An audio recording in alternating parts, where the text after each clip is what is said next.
നമസ്കാരം. BMH doctor ചാറ്റിൻ്റെ പുതിയ എപ്പിസോഡിലേക്ക് എല്ലാവർക്കും സ്വാഗതം. ക്രമം തെറ്റിയ ആർത്തവം, ഇത് നമ്മൾ സ്ത്രീകളിൽ പലരും അനുഭവപ്പെടുന്ന ഒരു ആരോഗ്യ പ്രശ്നമാണ്. ഇറഗുലർ പീരിയഡ്സ്, അസാധാരണമായ ആർത്തവം എന്നെല്ലാം നമ്മൾ ഇതിനെ പറയാറുണ്ട്. ആർത്തവം എന്നത് പ്രകൃതിദത്തമായ ഒരു ചക്രമാണ് സ്ത്രീകളിൽ നടക്കുന്നത്. ഇതിന് വരുന്ന എന്ത് വ്യതിയാനങ്ങളും സ്ത്രീകളിൽ മറ്റാരോഗ്യ പ്രശ്നങ്ങൾ ഉണ്ടാക്കാനുള്ള സാധ്യതയുണ്ടെന്നുള്ളത് നമുക്ക് തള്ളിക്കളയാനാവില്ല. ഇറഗുലർ പീരിയഡ്സ് എന്ന ആരോഗ്യ പ്രശ്നത്തെക്കുറിച്ച് നമ്മോട് സംസാരിക്കുന്നതിനായി ഇന്ന് നമ്മോടൊപ്പമുള്ളത് ബേബി മെമ്മോറിയൽ ഹോസ്പിറ്റൽ തൊടുപുഴയിലെ ഒബ്സ്ട്രക്റ്റിക്സ് ആൻഡ് ഗൈനക്കോളജി വിഭാഗം കൺസൾട്ടന്റ് ഡോക്ടർ ജെന്നി മറിയം ജോർജ് ആണ്. Welcome doctor. Thank U.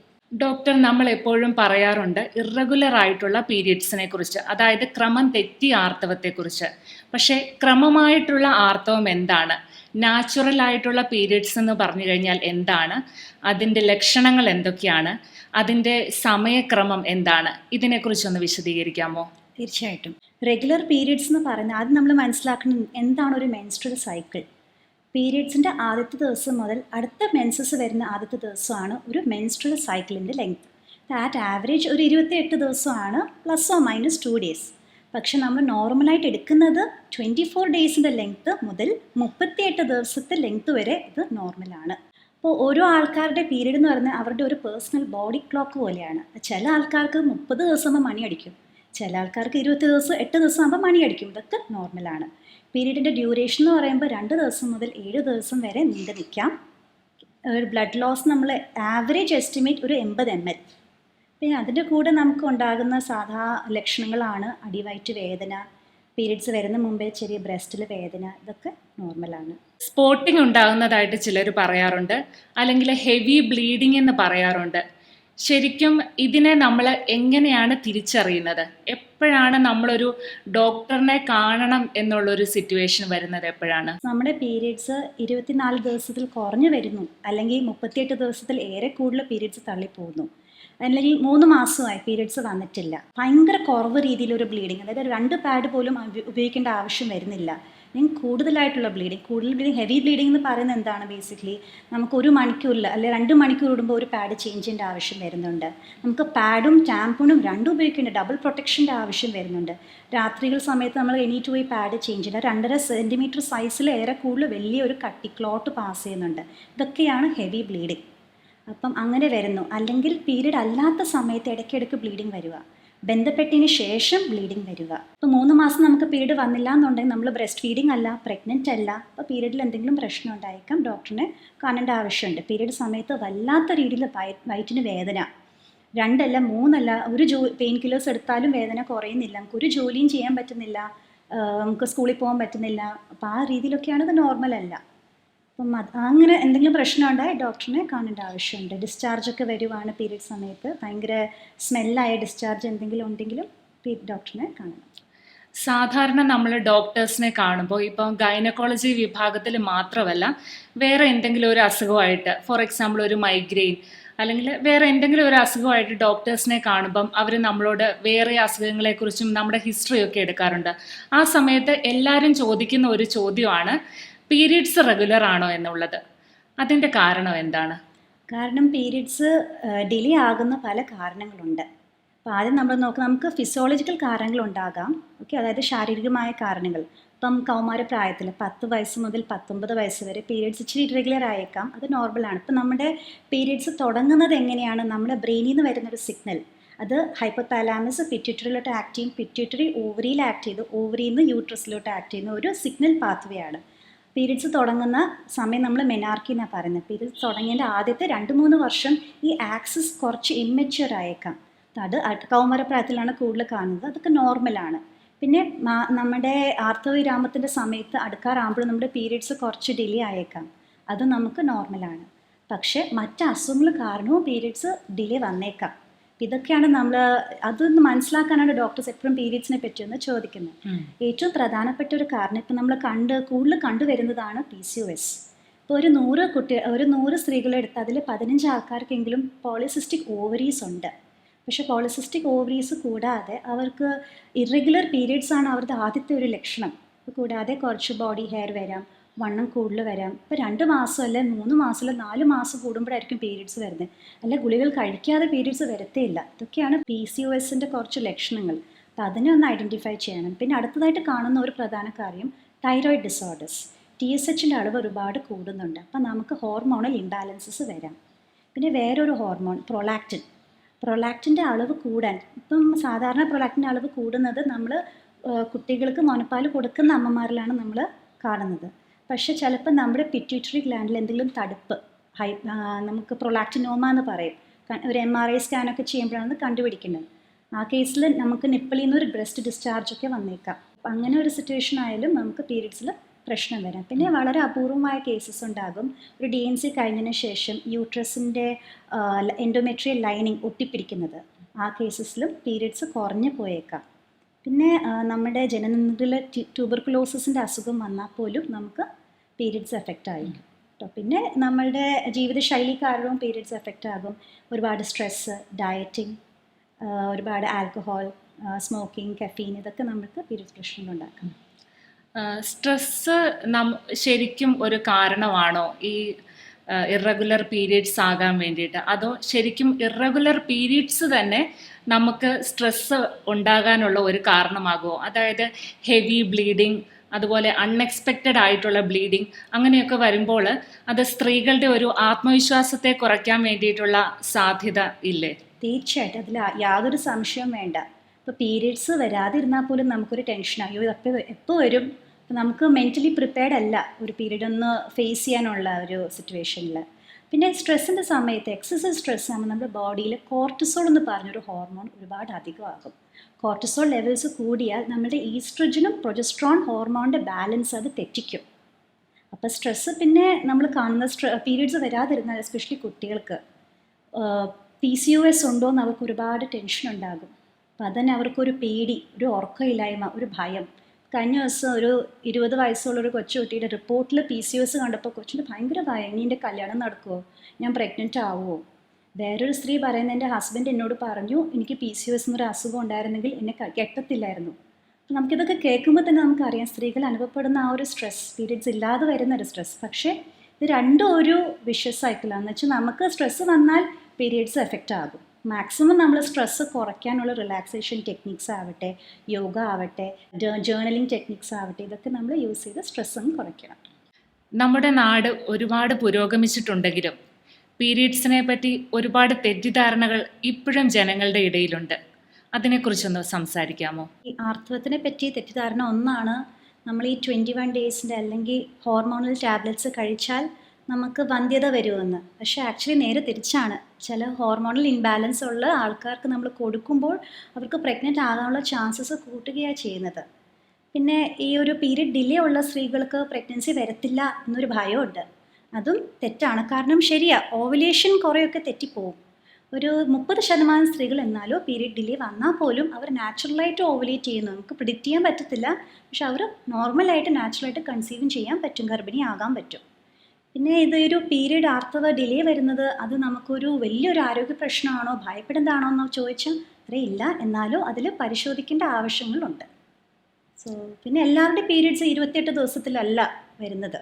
ഞാൻ നേരത്തെ പറഞ്ഞ പോലെ ഓരോ ആൾക്കാരുടെ ബോഡി ക്ലോക്ക് ചെറിയ വ്യത്യാസങ്ങൾ ഉണ്ടായേക്കാം. നമ്മുടെ ജീവിതശൈലിയിൽ എന്തെല്ലാം മാറ്റങ്ങൾ വരുത്തിയാലാണ് നമുക്കൊരു റെഗുലർ പീരീഡ്സ് ആക്കിയെടുക്കാൻ സാധിക്കുന്നത്? ഇതിൽ നമ്മൾ ഓർക്കേണ്ട 4 പില്ലേഴ്സ് ഉണ്ട്. നമ്പർ 1, നമ്മുടെ ഡയറ്റ്. ഒരു ബാലൻസ്ഡ് ഡയറ്റാണ് നമ്മൾ എടുക്കേണ്ടത്. അതിൽ ലീൻ പ്രോട്ടീൻസ് വേണം, ധാന്യങ്ങൾ വേണം, നമുക്ക് അത്യാവശ്യം ഫ്രൂട്ട്സും വെജിറ്റബിൾസും വേണം. omega-3 അടങ്ങിയ ഭക്ഷണങ്ങൾ കൂടുതൽ കഴിക്കുന്നത് നല്ലതാണ്. എക്സാമ്പിൾ നമ്മുടെ ചിയ സീഡ്സ്, വാൾനട്ട്സ്, നട്ട്സ് ഒക്കെ, ഫ്ലാക്സ് സീഡ്സ്, ഇതൊക്കെ നല്ലതാണ്. PCOS ഉള്ള ആൾക്കാർക്ക് പ്രത്യേകം നമ്മൾ പറയും ഷുഗറും പ്രോസസ്ഡ് ഭക്ഷണങ്ങളും കുറയ്ക്കുക, മധുര പലഹാരങ്ങൾ കുറയ്ക്കണം. ഇൻസുലിൻ റെസിസ്റ്റൻസ് അത് കൂട്ടുകയാണ് ചെയ്യുന്നത്. പിന്നെ 2-2.5 ലിറ്റർ വെള്ളമെങ്കിലും കുടിക്കണം. ഇതാണ് ബേസിക് ആയിട്ട് പറഞ്ഞ ഒരു ഡയറ്റ്. പിന്നെ വരുന്നത് നമ്മുടെ ആക്ടിവിറ്റി, എക്സസൈസ്. നമ്മൾ അഡ്വൈസ് ചെയ്യുന്ന ജനറലി ഒരു 30 to 45 മിനിറ്റ്സിൻ്റെ മോഡറേറ്റ് ലെവൽ ഇൻറ്റൻസിറ്റി വർക്കൗട്ട് ആഴ്ചയിൽ 4 അല്ലെങ്കിൽ 5 ദിവസമെങ്കിലും ചെയ്യാൻ പറ്റണം. എന്താ വർക്കൗട്ട്സ് എന്ന് പറയുമ്പോൾ ബ്രിസ്ക് ആയിട്ട് നടക്കുക, ഓക്കെ, സ്പീഡിൽ നടക്കുക. ഒരു ബസ് പിടിക്കാൻ പോകുന്ന ഒരു തിരക്കിൽ വേണം നമുക്ക് നടക്കാൻ, വേർക്കണം.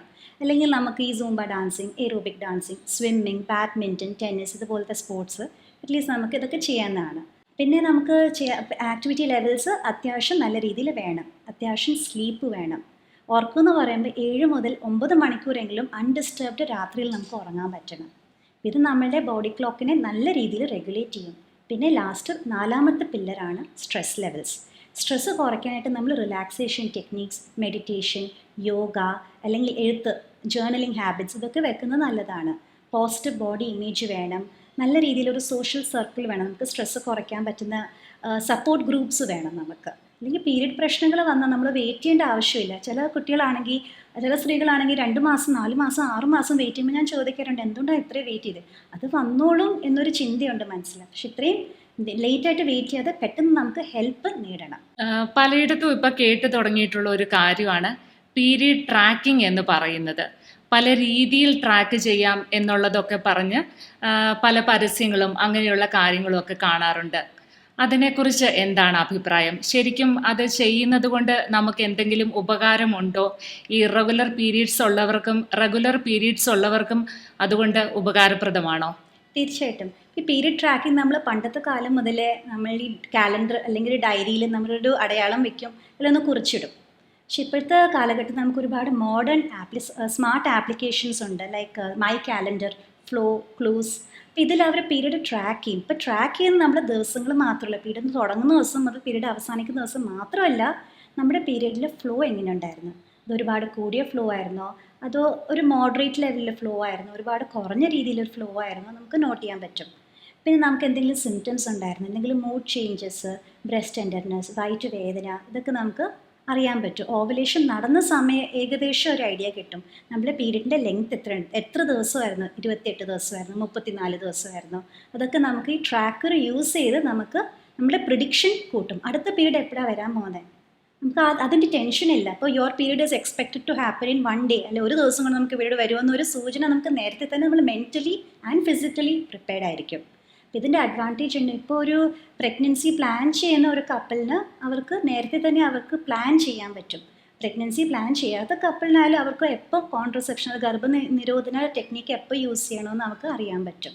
പീരീഡ്സിൽ എന്തെങ്കിലും പ്രശ്നമുണ്ടോ എന്ന് നമുക്ക് തിരിച്ചറിയാൻ പറ്റും ഈ ട്രാക്കർ യൂസ് ചെയ്താൽ. ഇപ്പോൾ ഡോക്ടറിനെ കാണേണ്ട ആവശ്യമുണ്ടെന്നൊക്കെ നമുക്ക് ഒരു ക്ലൂസ് കിട്ടും. ഇതാണ് പീരീഡ് ട്രാക്കറിൻ്റെ ശരിക്കും വലിയൊരു ബെനിഫിറ്റാണ്. പീരീഡ്സ് ട്രാക്കിങ്ങിനെ കുറിച്ച് മാഡം പറഞ്ഞപ്പോൾ പീരീഡ്സിന് മുമ്പുണ്ടാകുന്ന ലക്ഷണങ്ങളെക്കുറിച്ചും നമ്മൾ മെൻഷൻ ചെയ്തു. PMS എന്ന് പലപ്പോഴും പറഞ്ഞു കേൾക്കാറുണ്ട്. പലർക്കും പല തോതിലാണ് വരുന്നത്, പല ലക്ഷണങ്ങളാണ് ഉണ്ടാകാറുള്ളത്. PMSനെ കുറിച്ച് അറിയാത്ത കുറേ പേരുണ്ടാകും. അപ്പോൾ എന്തുകൊണ്ടാണ് എനിക്ക് ഈ സ്ട്രെസ്സ് വരുന്നത്, എന്തുകൊണ്ടാണ് എനിക്ക് ഈ ദേഷ്യം വരുന്നത് എന്നുള്ളതൊന്നും പല സമയത്തും അവർക്ക് മനസ്സിലാകാറില്ല. ഇതിനെക്കുറിച്ച് മാഡം ഒന്ന് സംസാരിക്കാമോ? PMS എന്ന് വെച്ചാൽ പ്രീ മെൻസ്ട്രൽ സിൻഡ്രോം വരാൻ കാരണം നമ്മുടെ ഈസ്ട്രജൻ ലെവലിലും പ്രൊജസ്ട്രോൺ ലെവലിലും ഹോർമോൺസിൽ വ്യത്യാസങ്ങൾ വരുമ്പോൾ ചില സ്ത്രീകളുടെ ശരീരം വളരെ സെൻസിറ്റീവാണ്. അവരുടെ ബോഡിയിൽ ന്യൂറോ ട്രാൻസ്മിറ്റേഴ്സ് ഉണ്ടാകും. അപ്പോൾ സെറട്ടോണിൻ ലെവൽസ് ഡ്രോപ്പ് ആകുമ്പോഴായിരിക്കും അവർക്ക് ഈ ഒരു ദേഷ്യം, വിഷമം, മൂഡ് സ്വിങ്സ് വരുന്നത്, അല്ലെങ്കിൽ അവർക്ക് ഉറക്കം കുറയുന്നത്, ബ്രസ്റ്റിലെ വേദന, ഇതൊക്കെ അവർക്ക് അനുഭവപ്പെടാം. ഇപ്പം PMSഉം ആർത്തവത്തിൽ വൈകി വരുന്ന രണ്ടും ഹോർമോൺ ഇംബാലൻസ് കൊണ്ടാണ് വരുന്നത്. പക്ഷേ PMS ഉള്ള ആൾക്കാർക്ക് ഈ ആർത്തവം ഒത്തിരി ഡിലേ ആകുന്ന ആൾക്കാർക്ക് PMS എപ്പോൾ വരും എന്ന് പറയാൻ പറ്റത്തില്ല. അത് വന്നാലും ഒരുപാട് നീണ്ടു നിൽക്കലേ വൈകിയായിരിക്കും വരുന്നത്. അപ്പം അതാണ് അതിൻ്റെ ഒരു റിലേഷൻ. അല്ലാതെ രണ്ടിൽ പരസ്പരം നമ്മൾ വിളിക്കാത്ത 2 ഗസ്റ്റ് പോലെയാണ് അവർ വീട്ടിലോട്ട് വരുന്നത്. സോ അത് ഇപ്പോൾ PMS കുറയ്ക്കാന്ന് പറയുമ്പോൾ നമുക്ക് ഒരുപാട് എക്സസൈസ്, നല്ല രീതിയിൽ ആക്ടിവിറ്റി ഉണ്ട് എന്നുണ്ടെങ്കിൽ, സ്ട്രെസ്സ് കുറയ്ക്കാന്നുണ്ടെങ്കിൽ നമ്മൾ PMS സിംറ്റംസ് കുറേയൊക്കെ കുറഞ്ഞു കിട്ടും. PMS എന്ന് പറയുന്നത് സാധാരണ പീരീഡ്സ് സ്റ്റാർട്ട് ചെയ്യുന്ന ആ ദിവസം മുതൽ നിൽക്കുവാണോ ചെയ്യുന്നത്, അതോ കണ്ടിന്യൂസ് ആയിട്ട് പീരീഡ്സ് ഉള്ള സമയത്തും ഉണ്ടായിരിക്കുമോ? PMS ആക്ച്വലി പ്രീ മെൻസ്ട്രൽ ആണ്. അപ്പോൾ മെൻസസ് തുടങ്ങുന്ന മുമ്പേ വരുന്ന ഒരു സിംറ്റമാണ് pre menstrual symptom. Usually periods തുടങ്ങി കഴിയുമ്പോൾ ആ ഒരു സിംറ്റംസ് എല്ലാം ഒന്ന് കുറഞ്ഞു കിട്ടും. ഇറഗുലർ പീരീഡ്സ് ഉള്ളവർക്ക് വേണ്ടിയിട്ട് എപ്പോഴാണ് ഡോക്ടറിനെ ഞാൻ പോയി കാണേണ്ടത് എന്നുള്ളത് അവർക്ക് എങ്ങനെയാണൊന്ന് മനസ്സിലാകുന്നത്? ഏകദേശം ഏത് സമയത്തായിരിക്കും ഒരു മാസം എനിക്ക് വൈകി വന്നു, അപ്പോഴത്തേക്കും തന്നെ ഞാൻ ചെന്ന് കാണണോ? അതോ കുറച്ചുകൂടി ഒന്ന് വെയിറ്റ് ചെയ്തിട്ട് മതിയോ? അതുപോലെ തന്നെ ബ്ലീഡിങ്ങിലുള്ള വ്യത്യാസങ്ങൾ വരുമ്പോഴത്തേക്കും ആ മന്ത് തന്നെ അപ്പം തന്നെ കാണുന്നതാണോ നമുക്ക് ശരിക്കും ആരോഗ്യകരമായിട്ടുള്ളത്? അതോ കുറച്ചൊന്ന് വെയിറ്റ് ചെയ്യുന്നതാണോ നല്ലത്? ആക്ച്വലി ഇറഗുലർ മെൻസസ് എന്ന് പറയുന്ന ഒരൊറ്റ എപ്പിസോഡിൻ്റെ കാര്യമല്ല. ആക്ച്വലി അതൊരു പാറ്റേൺ ഓഫ് പീരിയഡ്സിനെ നമ്മൾ ഇറഗുലർ എന്ന് പറയുന്നത്. സോ ഒരു എപ്പിസോഡ് മാത്രം നോക്കിയാൽ പോരാ, നമ്മൾ മേ ബി 2-3 മന്ത്സിലെ പീരിയഡ്സ് എങ്ങനെയുണ്ട് ഒന്ന് ഒബ്സർവ് ചെയ്തിട്ട് വേണം നമ്മൾ പോകാൻ. അപ്പോൾ ഡിലേ എന്ന് ചോദിച്ചാൽ അപ് ടു 7 days ഡിലേ അത് നോർമലാണ്. ഓക്കെ, അപ്പോൾ ഉടനെ ഓടിപ്പോയി കണ്ട ആവശ്യമില്ല. You can wait. 7 ദിവസം വരെ നമുക്ക് ക്ഷമയോടെ കാത്തിരിക്കാൻ പറ്റും. ഹെവി ബ്ലീഡിങ് ഉണ്ടാകുന്നവരിൽ അനീമിയയ്ക്ക് സാധ്യതയുണ്ടോ? തീർച്ചയായിട്ടും ഹെവി ബ്ലീഡിങ് വരുമ്പോൾ ഒരു പീരീഡ്സിൽ നമുക്ക് ഉണ്ടാകേണ്ട ബ്ലഡ് ലോസ് എന്ന് പറഞ്ഞാൽ 80 ml ആണ്. പിന്നെ കണക്കെന്ന് പറയുമ്പോൾ നമ്മളൊരു 3 to 4 pads അല്ലെങ്കിൽ ഒരു ഫുൾ പീരീഡ്സിൽ ഒരു 10 pads ആണ് നമ്മൾ ഉദ്ദേശിക്കുന്നത്. അല്ലെങ്കിൽ ടാമ്പോൺ ചേഞ്ച് ചെയ്യുകയാണെങ്കിൽ നമ്മളൊരു എവറി 6 hours അല്ലെങ്കിൽ 8 hours കൂടുമ്പോൾ നമ്മളൊരു ടാമ്പോൺ ചേഞ്ച് ചെയ്യുക. ഒരു മെൻസ്ട്രുവൽ കപ്പാണെങ്കിൽ ഒരു 8 മണിക്കൂർ കൂടുമ്പോൾ അത് ചേഞ്ച് ചെയ്യുക. അപ്പോൾ അതിൽ കവിഞ്ഞ് കുറേ ബ്ലീഡിങ് ഉണ്ടായാൽ നമുക്ക് അനീമിയ HB ഡ്രോപ്പിന് സാധ്യതയുണ്ട്. അപ്പോൾ അത് നമ്മൾ അനുഭവപ്പെടുന്ന സിംറ്റംസ് ചിലപ്പോൾ തലക്കറക്കം, ഓർമ്മക്കുറവ്, തളർച്ച ഇതൊക്കെ ഉണ്ടാകാം. പീരീഡ് സമയത്ത് ഉണ്ടാകുന്ന ഈ രക്തസ്രാവം കാരണം നമ്മൾ പേഷ്യൻസിനോട് എപ്പോഴും പറയാറുണ്ട്, അയൺ റിച്ച് ഡയറ്റാണ് നമ്മൾ കഴിക്കേണ്ടത്. പച്ച വെജിറ്റബിൾസ് ആയാലും ചീര ആയാലും ഈന്തപ്പഴമായാലും മാതളം ആയാലും ഓക്കെ, അതല്ലെങ്കിൽ ലീൻ മീറ്റ് ഓക്കെ, അധികം കൊഴുപ്പില്ലാത്ത മാംസമായാലും ഇത് കഴിക്കുന്നത് നമ്മുടെ ഹീമോഗ്ലോബിൻ കൂട്ടാനായിരിക്കും, പിന്നെ സഹായിക്കും. അത് കൂടാതെ ഹീമോഗ്ലോബിൻ കൂടാനുള്ള അയൺ ടാബ്ലറ്റ്സും നമ്മൾ കുറിച്ച് കൊടുക്കാറുണ്ട്. പ്രായം കുറഞ്ഞവരിലാണോ അതോ പ്രായമുള്ളവരിലാണോ ഹെവി ബ്ലീഡിങ് കൂടുതലായി കണ്ടുവരുന്നത്? നമ്മൾ എക്സ്ട്രീംസ് ഓഫ് ഏജിൽ നമുക്ക് കാണാൻ പറ്റും. അതായത് പീരീഡ്സ് തുടങ്ങുന്ന ആ ഒരു പ്രായം ബിറ്റ്വീൻ 10 to 19 years, ഈ കൗമാരപ്രായം, അല്ലെങ്കിൽ 40 വയസ്സ് മുതൽ 45 വയസ്സ്, നമ്മുടെ ആർത്തവവിരാമത്തിൻ്റെ പ്രായം എടുക്കാറാകുമ്പോൾ നമുക്ക് ഹെവി ബ്ലീഡിങ് അനുഭവപ്പെടാം. ഇതൊക്കെ നോർമലാണ്. പക്ഷേ ഇടയ്ക്ക് വരുന്ന ഒരു ബ്ലീഡിങ് ഹെവി ആണെങ്കിൽ നമ്മൾ യൂട്രസിൻ്റെ അകത്ത് വേറെ എന്തെങ്കിലും ഒരു കുഴപ്പമുണ്ടോ, ഇനി മുഴ കാരണമാണോ, യൂട്രസിൻ്റെ കട്ടി കൂടിയിട്ടാണോ, അത് യൂട്രസിൻ്റെ അകത്തുള്ള ലൈനിങ്ങിൻ്റെ പ്രശ്നം, എൻഡോമെട്രിയൽ ഇഷ്യൂ ആണോ, അല്ലെങ്കിൽ ഹോർമോൺ ഇംബാലൻസ് കാരണമാണോ ഹെവി ബ്ലീഡിങ് നമ്മൾ ഒന്ന് അന്വേഷിച്ച് ടെസ്റ്റുകൾ ചെയ്ത് ചെക്കപ്പ് ചെയ്യേണ്ട ആവശ്യം ഉണ്ടായിരുന്നു. ഒബീസിറ്റി എന്നുള്ളത് ഇപ്പം സാധാരണയായി കണ്ടുവരുന്ന ഒരു പ്രശ്നമാണ്. കൗമാരക്കാരിലും അതുപോലെ തന്നെ പ്രായമായവരിലും എല്ലാം കാണാറുണ്ട് ഒബീസിറ്റി. അങ്ങനെയുള്ള പേഷ്യൻസ് കൂടുതലായി OPയിൽ വരാറുണ്ടോ? ഇപ്പോഴത്തെ ഒരു ഫാസ്റ്റ് ഫുഡ് ലൈഫും ഒരു ന്യൂ ജനറേഷൻ ലൈഫിൽ ഏറ്റവും കോമൺ ആയിട്ട് കാണുന്ന ഒരു പ്രശ്നമാണ് ഒബീസിറ്റി. ഇപ്പം നമ്മുടെ വെയിറ്റ്, ഐഡിയൽ ബോഡി വെയിറ്റ് എന്ന് പറയുന്നത് നമ്മുടെ ഹൈറ്റ് -100 ആണ്. സോ ഇപ്പോൾ ഒരു 150 cm 160 cm ഉള്ള ഒരു സ്ത്രീക്ക് വെക്കേണ്ട വെയിറ്റ് 150 - 100 50 കിലോ അല്ലെ 52 കിലോ. 160 - 100 62 കിലോ ആണ്. പക്ഷേ ഒരുപാട് ഇത് കൂടിപ്പോകുന്നുണ്ട്. അപ്പം നമ്മളിത് മെഷർ ചെയ്യുന്ന ഒരു ബോഡി മാസ് ഇൻഡെക്സ് എന്ന് പറഞ്ഞ ഒരു എൻറ്റിറ്റിയാണ്. അപ്പോൾ അത് weight divided by height in metre square ആണ്. അതിൻ്റെ ഐഡിയൽ നോർമൽ റേഞ്ചാണ് 18 മുതൽ 24.9. ഇപ്പോൾ അധികം വണ്ണം വെച്ചാലും ഒരുപാട് വണ്ണം കുറച്ചാലും അത്ലീറ്റ്സിൽ ഈ സ്പോർട്സ് കളിക്കുന്ന ആൾക്ക് നമ്മൾ കാണാറുണ്ട്, ഒരുപാട് വെയിറ്റ് കുറയുന്നുണ്ട്. അപ്പോൾ അവർക്ക് വരുന്നതാണ് ഹൈപ്പോതലാമിക് ഏമനോറിയ, എന്ന് വെച്ചാൽ ബ്രെയിനിൽ നിന്ന് തന്നെ സിഗ്നൽ വരുന്നില്ല. കാരണം ബോഡിയിൽ ആ ഒരു ഉണ്ടാക്കാനുള്ള ഹോർമോൺ ഇല്ല. അപ്പോൾ വണ്ണം കുറയുമ്പോൾ നമ്മുടെ ഈസ്ട്രജൻ ഹോർമോൺ ഫാറ്റ് ഇല്ല, അപ്പോൾ ഈസ്ട്രജൻ ഹോർമോൺ ഒരുപാട് കുറയുന്നുണ്ട്. അപ്പോൾ അതേ രീതിയിലാണ് എൻ്റെ തിങ്ക് കഴിഞ്ഞ മാസം OPDയിലോട്ട് ഒരു 150 ഹൈറ്റുള്ള ഒരു കൊച്ചിൻ്റെ വെയിറ്റാണ് 25 കിലോ, BMI 11, പീരീഡ്സ് വന്നിട്ട് ഒരു വർഷത്തിലേറെ കൂടുതലായി. കാരണം ഫാറ്റ് ഇല്ല ബോഡിയിൽ, അപ്പോൾ ഈസ്ട്രജൻ ഹോർമോണും ഇല്ല. ഇതേ എക്സ്ട്രീമാണ് നമുക്ക് വണ്ണം ഒരുപാട് കൂടിയിരിക്കുന്നത്, ഒബീസിറ്റി. അപ്പം ഒബീസിറ്റി എന്ത് സംഭവിക്കും, നമ്മുടെ ഒരുപാട് ഫാറ്റ് കൂടുമ്പോൾ ഹോർമോൺ കൂടുകയാണ് ചെയ്യുന്നത്. അപ്പോൾ പെട്ടെന്ന് ഈ ഹോർമോൺ കൂടുതലല്ല കുറച്ച് വന്ന ബോഡിക്ക് അഡ്ജസ്റ്റ് ചെയ്യാനുള്ള സമയമില്ല. അതേ രീതിയിലാണ് 120 കിലോ ഉള്ള ഒരു കൊച്ചു OPD വരുന്നത്, പീരീഡ്സ് വന്നിട്ട് 6 മാസമായി. അങ്ങനെ ഒരു സിറ്റുവേഷൻ വരുമ്പോൾ കൂടുതൽ നമ്മൾ PCOSലാണ് കാണുന്നത്. വെയിറ്റ് ഗെയിൻ ഉണ്ട്, ഇറഗുലർ പീരീഡ്സും ഉണ്ട്. അപ്പം നമ്മൾ ഫസ്റ്റ് ട്രീറ്റ്മെൻറ്റ് മൊഡാലിറ്റിയാണ് നമ്മുടെ ജീവിതശൈലി ഒന്ന് മാറ്റിയിരിക്കുക. നമ്മുടെ ഡയറ്റും മാറ്റണം, നമ്മൾ കഴിക്കുന്ന മധുരം, കഴിക്കുന്ന പ്രോസസ്ഡ് ഫുഡ്, ഫാസ്റ്റ് ഫുഡ്, മൈദ ഇതൊക്കെ കുറയ്ക്കണം. അതേ രീതിയിൽ തന്നെ നല്ല രീതിയിൽ എക്സസൈസും ചെയ്യുമ്പോൾ നമുക്ക് ഒരു വിധമൊക്കെ ഈ പീരീഡ് പ്രശ്നങ്ങളൊക്കെ മാറിക്കിട്ടും. നമ്മുടെ മെൻസസ് നമുക്ക് ഓരോ മാസം കിട്ടുന്ന ഒരു മന്ത്ലി റിപ്പോർട്ട് കാർഡായിട്ടാണ് നമ്മൾ നോക്കേണ്ടത്. നല്ലൊരു ബാലൻസ്ഡ് ഡയറ്റ്, അത്യാവശ്യം ആക്ടിവിറ്റി, അത്യാവശ്യം നമുക്ക് 7-9 മണിക്കൂർ സ്ലീപ്പ്, ഉറക്കം, ഇതൊക്കെ ശരിയായാൽ, സ്ട്രെസ്സ് മാനേജ് ചെയ്താൽ നമുക്ക് ഈ 4 പില്ലേഴ്സ് ശരിയായാൽ നമ്മുടെ ആർത്തവം ശരിയായിട്ട് തന്നെ വരും. ആർത്തവം സ്ത്രീ ശരീരത്തിൻ്റെ ഭാഷയാണ്. അതിനെ മനസ്സിലാക്കാനും അതിൻ്റെ മാറ്റങ്ങൾ ശ്രദ്ധിക്കാനും അതുപോലെ തന്നെ ആവശ്യ സമയത്ത് സഹായം തേടാനും നമ്മൾ സന്നദ്ധരായിരിക്കണം.